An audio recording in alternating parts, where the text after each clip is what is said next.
ચાલી નીકળીએ પ્રવાસમાં. હેલો વિદ્યાર્થી મિત્રો. Hello teacher.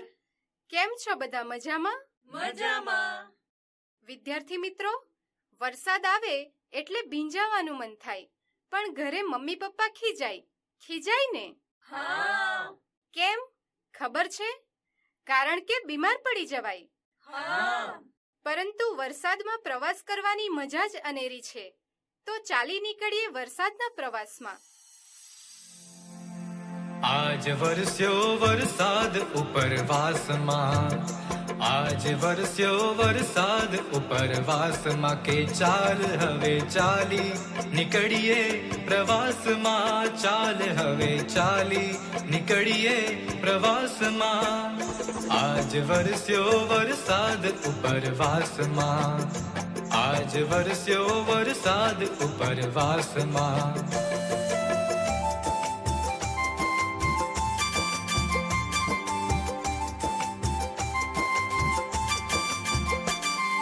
માટીની ગંધ મીઠી માર્ગ બતાવશે ને, વાયરા સંગાતે થશે વાતો. લીલાછમ ઘાસ પરે હળવેથી દોડીએ, હે લીલાછમ ઘાસ પરે હળવેથી દોડીએ, ને સાંભળીએ ભમરાને ગાતો. ફૂલ ફોરી રહ્યા છે સુવાસમાં, એ ફૂલ ફોરી રહ્યા છે સુવાસમાં, કે ચાલ હવે ચાલી નીકળીએ પ્રવાસમાં, ચાલ હવે ચાલી નીકળીએ પ્રવાસમાં. આજ વરસ્યો વરસાદ ઉપરવાસમાં, એ આજ વરસ્યો વરસાદ ઉપરવાસમાં.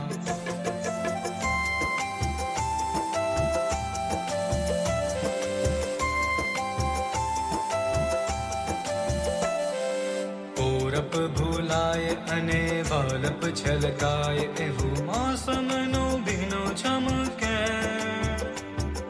વૃક્ષોની ડાળીને પાંદડેથી વહી ચાલ્યા, વૃક્ષોની ડાળીને પાંદડેથી વહી ચાલ્યા, લીલાછમ વરસાદી વેણ. રૂપ આષાઢી ઉઘડે ઉજાસમાં, એ રૂપ આષાઢી ઉઘડે ઉજાસમાં, કે ચાલ હવે ચાલી નીકળીએ પ્રવાસમાં, ચાલ હવે ચાલી નીકળીએ પ્રવાસમાં. આજ વરસ્યો વરસાદ ઉપરવાસમાં, આજ વરસ્યો વરસાદ ઉપરવાસમાં.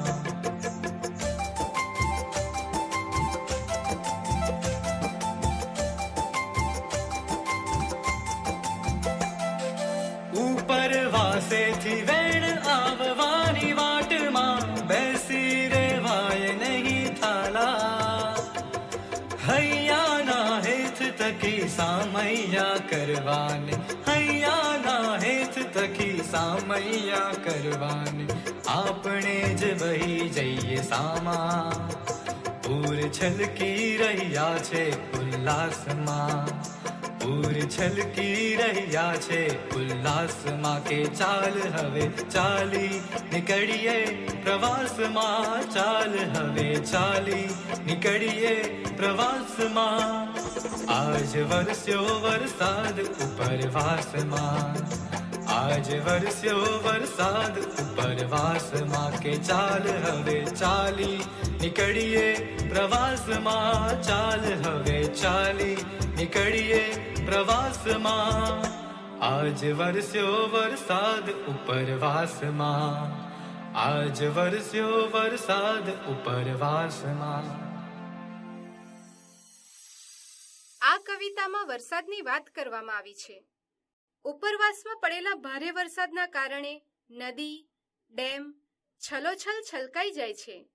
તેથી જ લોકો કુદરતી સૌંદર્યને જોવા માટે વરસાદના પ્રવાસે નીકળી જાય છે. માટીની મીઠી સુગંધ ફેલાઈ જાય છે. લીલાછમ ઘાસ પર હળવેથી દોડીએ અને ભમરાને ગાતો સાંભળીએ. વૃક્ષોની ડાળીને પાંદડેથી લીલાછમ વરસાદી વહેણ વહી જાય છે. હૈયાના હેતથી સામૈયા એટલે કે મહેમાનને આવકારવા આપણે સામેથી જઈએ વરસાદમાં.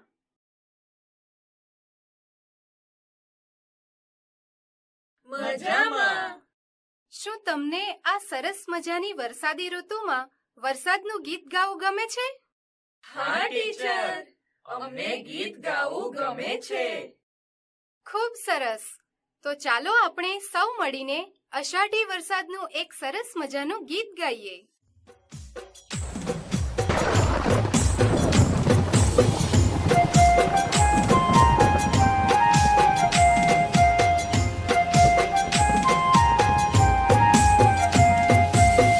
આષાઢી સાંજના અંબર ગાજે, આષાઢી સાંજના અંબર ગાજે, અંબર ગાજે મેઘાડંબર ગાજે, અંબર ગાજે મેઘાડંબર ગાજે, માતેલા મોરલાના ટંકા બોલે, માતેલા મોરલાના ટંકા બોલે, ટંકા બોલે ધીરી ઢેલડ ડોલે, ટંકા બોલે ધીરી ઢેલડ ડોલે.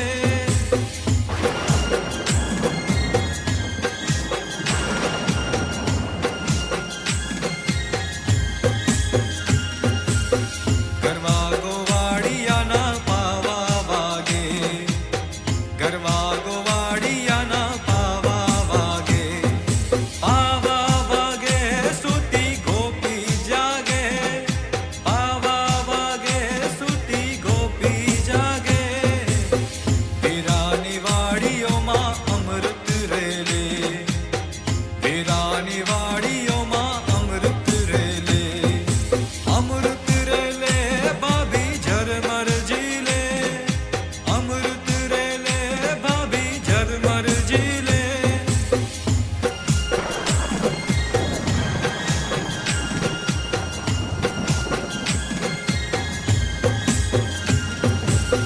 ભાભીની રાતી ચોળ ચુંદડી ભીંજે, ભાભીની રાતી ચોળ ચુંદડી ભીંજે, ચુંદડ ભીંજે ખોડે બેટો રીજે, ચુંદડ ભીંજે ખોડે બેટો રીજે.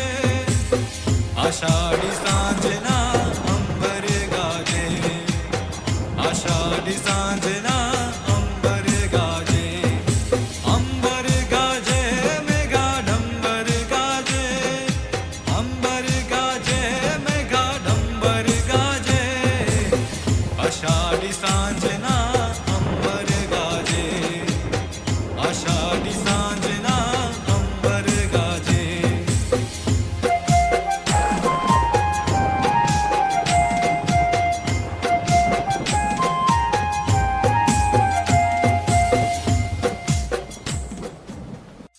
આ ગીતિકામાં અષાઢી અંબરની વાત કરવામાં આવી છે.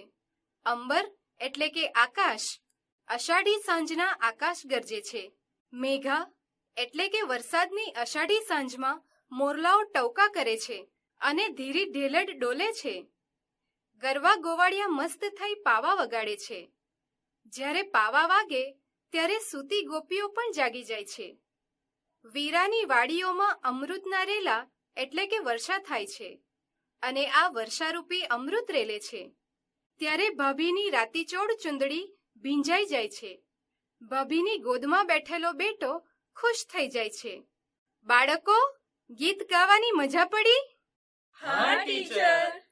તમને સૌને સમજ પડી કવિ શું કહેવા માંગે છે? હા ટીચર, અમને ખૂબ જ સારી રીતે સમજ પડી. ખૂબ જ સરસ.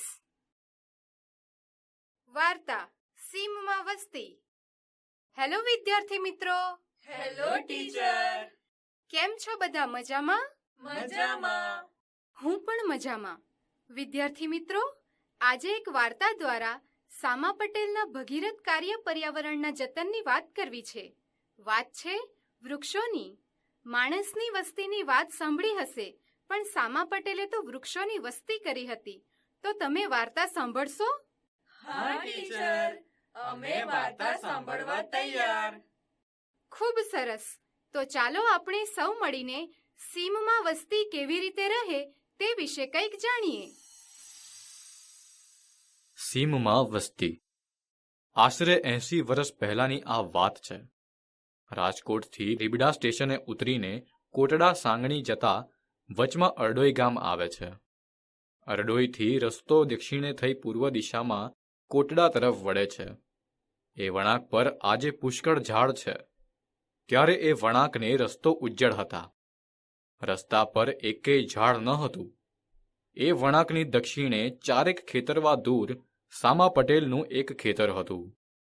સામા પટેલ વૃદ્ધ થયા ત્યારે તેમણે રસ્તાના વળાંક પર એક વડલો ને 5-6 પીપળ વાવી. પોતાના ખેતરની કુઈએથી જાતે પાણી ભરી લાવીને પાય. કોઈ પૂછે કે આ શું કરો છો, તો કહેતા કે સીમમાં વસ્તી કરું છું. વાવતા વવાઈ ગયા, પણ વળતા વર્ષે વરસાદ ઓછો થવાથી પટેલની કુઈમાં પાણી ન રહ્યા. એ ઘણે જ દૂરથી રોજ કાવડમાં પાણી લાવી પાતા. જેને ખેતરેથી પાણી લાવતા તેણે કહ્યું કે ભાભા, આ ઉંમરે શીદને વેટ કરો છો. ત્યારે એમણે જવાબ દીધો કે લાંબે ઉજ્જડ માર્ગે ઉનાળામાં ક્યાંય છાયો હોય તો માણસને તેમજ ઢોર પંખીને વિસામો મળે. પેલા ખેડૂતે ફરી કહ્યું કે એ માટે તો એક વડલોએ બસ છે. તમારી કાયા હાલતી નથી તો પીપરુને શીદ પાણી પાવ છો, મર સુકાય. સામા પટેલનો જવાબ હતો કે આપણે વગડે રહેતા હોઈએ ને એકલા જીવ મૂંઝાય તો કોક દી હાલીને એકાદ ગામ જઈએ ને આપણા જેવાને મળીને મન ઠારીએ. એકલું ઝાડ ક્યાં જાય, છેટે નજર નાખે. ઝાડને એકલું ન ગોઠે. 2-5 જીવ ભેગા સારા. સામા ભાભાને વળી કોક કહેતું કે 5-6 પીપરુને બદલે 2-3 ને જ પાવને, તો 4 ઝાડ રહેશે ને તમારી મજૂરી અડધી થઈ જશે. ત્યારે સામા ભાભાએ કહેલું કે ઉછરતા ઝાડ પોતાની હારના બીજાને મરતા જોઈ અકળાઈને હું જ એને ઉછરતા મારી નાખું, ઈ મારાથી ન કમાય. ભાભાને 3-4 દીકરા હતા, પણ પાણી પોતે જ પાતા ને એમણે રસ્તાના વળાંક પર વૃક્ષો ઉછેર્યા. આજે સામા ભાભા નથી. એના સંતાનોમાંથી કોણ એને યાદ કરતું હશે મને ખબર નથી, પણ ભાભાએ વાવેલા એ ઝાડ હજી છે. ઉનાળાના ઘણા બપોર પશુ પંખી ને માણસોની પેઠે એ ઝાડના છાયામાં મેં ગાળ્યા છે. ઉપરાંત ટીમણ કર્યા છે ને ક્યારેક એના થડને બથભરી પ્રણામ પણ કર્યા છે. એ ભાવનાથી કે એ પ્રણામ એ ઝાડના વાવનારને પણ પહોંચે. તો વિદ્યાર્થી મિત્રો, સીમમાં વસ્તીની વાર્તામાંથી શીખવા મળે છે કે જેમ સામા પટેલ વૃદ્ધ હોવા છતાં પણ તે જાતે કૂએથી પાણી ભરી લાવીને વૃક્ષોનો ઉછેર કરે છે, તેમ આપણે પણ પર્યાવરણની જાળવણી કરવી જોઈએ, જેથી કરીને ઉનાળામાં ક્યાંય છાંયો હોય તો માણસને તેમજ ઢોર પંખીઓને વિસામો મળી રહે.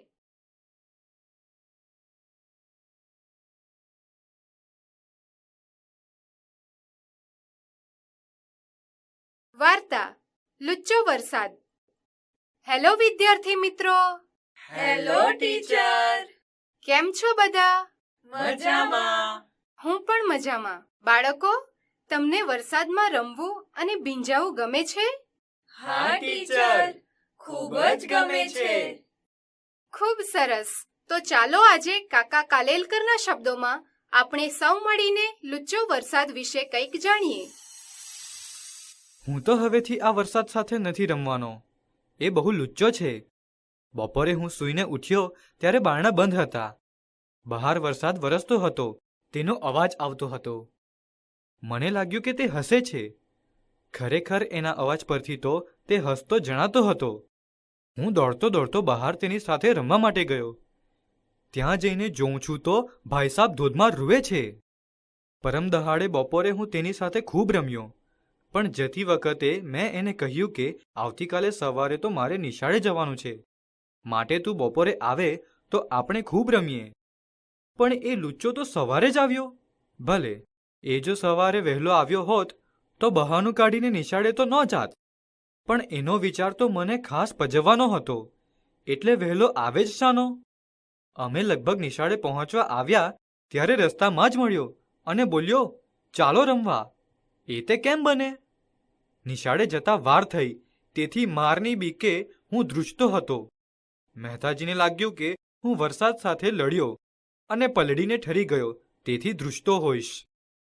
વરસાદનો સ્વભાવ કેટલો વિચિત્ર. જ્યારે એની સાથે રમવા જાઉં છું ત્યારે કદી સીધી રીતે રમતો જ નથી. પોતે પહેલો પડે છે અને પછી મને પણ સાથે પાડે છે. એ પડે છે ત્યારે એને તો કંઈએ વાગતું નથી, પણ મને તો વાગે છે. અને વળી મારા કપડાં પણ બગડે છે, તે વધારાનો. મારું દુઃખ જોઈ તે મોઢેથી હસે છે અને આંખોથી રૂએ છે. રાત્રે પણ એ નિરાંતે સૂતો નથી. મેં એને કેટલી વાર કહ્યું કે ઉનાળામાં આવજે. તડકો બહુ પડે છે ત્યારે તારી સાથે રમવું મને બહુ ગમે. પણ ઉનાળામાં તો એ ભાઈ ભાગ્યે જ પધારે છે. કોઈ દહાડો બહાર જતી વખતે જો હું સાથે છત્રી લેતા ભૂલી ગયો હોઉં તો એ જરૂર આવતો.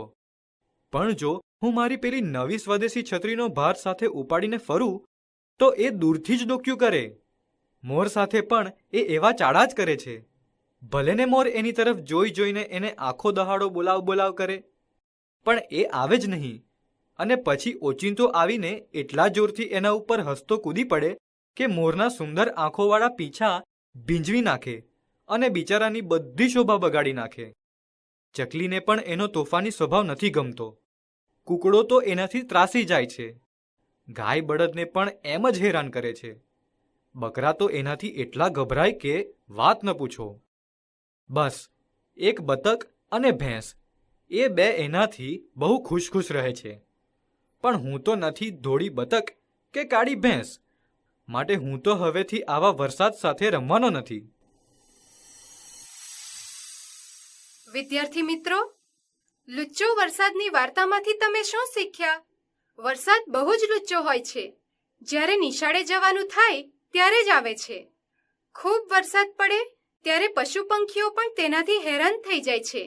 એક બતક અને ભેંસ તેનાથી ખુશ હોય છે. બાળકોને વરસાદમાં રમવું ખૂબ ગમતું હોય છે, પરંતુ કોઈકવાર વડીલો ખીજવાય તો કોઈકવાર વરસાદ લુચ્ચો થાય.